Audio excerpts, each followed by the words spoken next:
Hello everyone, आज की video में हम क्लास 8th की आपकी हिंदी की वर्कशीट नंबर 6 सॉल्व कर रहे हैं, जिसकी डेट है आपकी 22 अप्रैल 2021।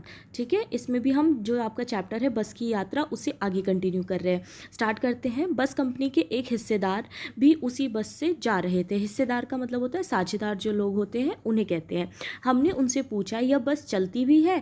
वह बोले चलती क्यों नहीं है जी, अभी चलेगी। हमने कहा वही तो हम देखना चाहते हैं, अपने आप चलती है या? हाँ जी, और कैसे चलेगी? तो जो राइटर होते हैं और उनके जो दोस्त होते हैं वो पूछते हैं कि क्या ये बस चलती है? अब बस इतनी चरमरा गई थी, उसकी हालत इतनी ज़्यादा खस्ता थी कि राइटर को लग ही नहीं रहा था कि वो बस चलेगी। तो वो पूछ पड़ते हैं, तो उसके जो हिस्सेदार होते हैं वो कहते हैं बिल्कुल चलेगी। ठीक है, उसके बाद वो कहते हैं गजब हो गया, ऐसी बस अपने आप चलती है? राइटर कहते हैं अरे, ऐसी बस जिसकी हालत इतनी ख़राब है वो अपने आप चलती है? उसके बाद हम आगा पीछा करने लगे। डॉक्टर मित्र ने कहा डरो मत, चलो बस अनुभवी है। तो डॉक्टर मित्र जो होते हैं वो कहते हैं कि नहीं नहीं, तुम डरो मत, चलो। जो बस है वो अनुभवी है, यानी कि उसको बहुत अनुभव है, इतने सालों से चल रही है तो इसको अनुभवी है। नई नवेली बसों से, नई नवेली यानी जो बिल्कुल न्यू न्यू बस होती है उससे ज़्यादा विश्वसनीय है। विश्वसनीय है यानी कि भरोसे वाली है। हम बेटों की तरह प्यार से गोद में लेकर चलेगी। वो कहते हैं कि हम सभी को ये बेटों की तरह प्यार से लेकर चलेगी, ठीक है, और अपनी जगह पर छोड़ देगी। तो तुम लोग डरो मत, आराम से बैठो। राइटर को डर लग रहा था क्योंकि जो बस थी वो बहुत ज़्यादा ख़राब हालत में थी।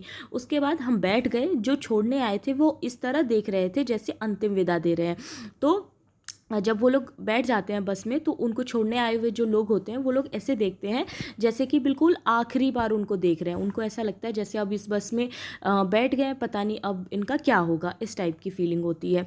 उसके बाद है कि उनकी आंखें कह रही थी आना जाना तो लगा ही रहता है, आया है जो जाएगा, राजा रंग फ़कीर। तो वो कहते हैं बिल्कुल कि जो आया है यानी कि जो धरती पर जन्म लिया है वो एक ना एक दिन मरेगा। वो बिल्कुल इस टोन में कहते हैं कि आना जाना तो लगा ही रहता है, चाहे वो रंग हो या फिर राजा हो या फ़कीर हो। आदमी को कूच करने के लिए एक निमित्त चाहिए। ठीक है, कूच करना यानी कि जाने के लिए, और निमित्त मतलब कारण, कि हमें जाने के लिए, इस धरती से जाने के लिए क्या चाहिए? एक कारण चाहिए।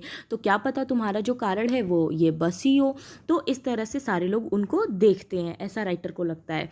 उसके बाद क्वेश्चंस दिए गए हैं बच्चों। फर्स्ट है यह बस चलती भी है, लेखक व उसके साथियों ने ऐसा क्यों पूछा? तो आप इसका आंसर यहाँ से लिखोगे बच्चों कि यह बस चलती भी है, लेखक ने और उनके साथियों ने ऐसा इसलिए पूछा क्योंकि बस काफ़ी पुरानी थी और एकदम क्या थी, खटारा हो गई थी। ठीक है, फिर क्वेश्चन नंबर सेकंड है आपका, आपके अनुसार डॉक्टर मित्र ने इस बस को नई नवेली बसों से अधिक विश्वसनीय क्यों कहा? तो आप इसका आंसर लिखोगे लेखक के डॉक्टर मित्र ने ऐसा इसलिए कहा क्योंकि यह बस काफ़ी पुरानी थी और वह पहले कई बार इसमें यात्रा भी कर चुके थे। उन्हें इस बस का अनुभव था, तो उनको पता था कि ये बस कैसे चलती है, ठीक है, और क्या मतलब इसमें प्रॉब्लम है क्या नहीं। तो उनको इस बात का एक्सपीरियंस था, इसीलिए वो ऐसे कहते हैं कि ये अच्छे से चलेगी। उसके बाद क्वेश्चन नंबर थर्ड है, विदा करने आए लोगों की प्रतिक्रिया को देखकर लेखक को कैसा लगा? तो आप आंसर लिखोगे कि लेखक को विदा देने आए लोगों की प्रतिक्रिया देखकर लेखक को लगा कि वह उन्हें अंतिम विदाई दे रहे हैं, जैसे आज के बाद उनसे मिलना ही ना हो। बिल्कुल वो सारे लोग ऐसे देख रहे थे जैसे कि अब आखिरी बार देख रहे हैं, इसके बाद नहीं देखेंगे। उसके बाद क्वेश्चन नंबर 4 है, दिए गए शब्दों से वाक्य बनाइए, विश्वसनीय और अंतिम। तो आप अपनी मर्जी से भी बना सकते हो, जैसे हम विश्वसनीय से लिख सकते हैं इस बस पर यात्रा करना विश्वसनीय है, और अंतिम से लिख सकते हैं यह तुम्हारा अंतिम सफ़र है। ठीक है, तो आप अपनी तरफ से भी कोई भी 2 वाक्य लिख सकते हो। फिर क्वेश्चन नंबर 5 है कि क्या आपने कभी ऐसी खटारा बस, रिक्शा, ऑटो, साइकिल की यात्रा की है? अपने अनुभव को साझा कीजिए।